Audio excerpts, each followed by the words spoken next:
नमस्कार, भाजी फटाका रेसिपी वनितामध्ये आपले स्वागत आहे। कालचा उपवास होता एकादशीचा, तो उपवास सोडवण्यासाठी म्हटलं काहीतरी गोड केलंच पाहिजे आज। त्यासाठी म्हटलं मग चला आज खीरच बनवूया, साधी सोपी सिंपल रबडी सारखी स्वादिष्ट अशी तांदळाची। त्यासाठी मी इथे 1 वाटी तांदूळ घेतलेला आहे, बघू शकता। आणि अशा पद्धतीने तो गॅसवरती कढईमध्ये टाकून घ्यायचा आणि आपण आता त्याला लालसर रंग येईपर्यंत भाजून घेणार आहे। तांदूळ भाजायला तूप वगैरे घालायचं नाही अजिबात। कमी गॅसवरतीच तांदूळ भाजून घ्यायचे।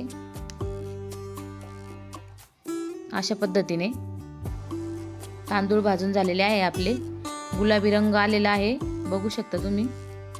आणि आता ते मी भिजत ठेवणार आहे 15 मिनिटांसाठी। हे बघा, स्वच्छ धुवून घ्यायचं तांदूळ आणि मग पाण्यात भिजत घालून द्यायचा। 15 मिनिटांनंतर तुम्ही बघू शकता तांदूळ आपला चांगला भिजलेला आहे। मिक्सरच्या भांड्यामध्ये काढून घ्यायचे आणि आपण आता त्याला असं रव्यासारखं करणार आहे, मिक्सरमध्ये बारीक त्याला। हे बघा, बघू शकता तुम्ही। आणि आता साहित्य बघूया, त्यासाठी मी काय काय घेतलेले आहे। दुसरं इथं मी खोबरं किसलेलं घेतलेलं होतं, बदामचे तुकडे घेतले होते, विलायची पावडर, खोबऱ्याचे काप पण केलेले होते आणि बदाम पण घातलेले होते भिजत मी 4-5, दूध घेतलेलं होतं। चला आता तूप घालून घेऊया पातेल्यामध्ये 2 चमचे। तुपात आता सर्वप्रथम खोबरे घालायचे, खोबरं परतल्यानंतर बदाम काजू घालायचे, किसलेलं खोबरं घालायचं, नंतर परतून घ्यायचं चांगलं।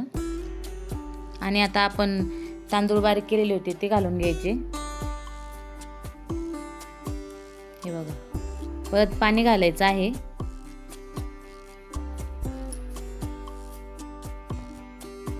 तुम्ही कमी जास्त अंदाज करू शकता, पातळ करणार असेल तर किंवा घट्ट।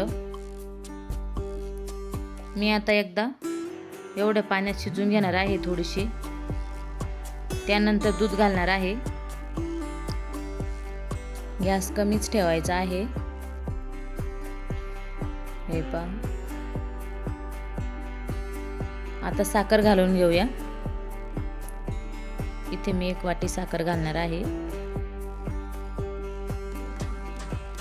गोड तुम्ही तुमच्या अंदाजानुसार करू शकता, कमी पाहिजे असेल तर साखर कमी घालू शकता, गोड कमी पाहिजे असेल तर।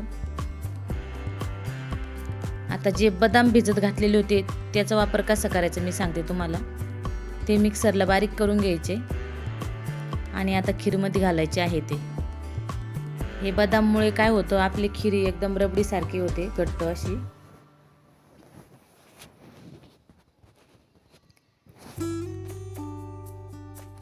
आता दूध घालून घ्यायचं आहे।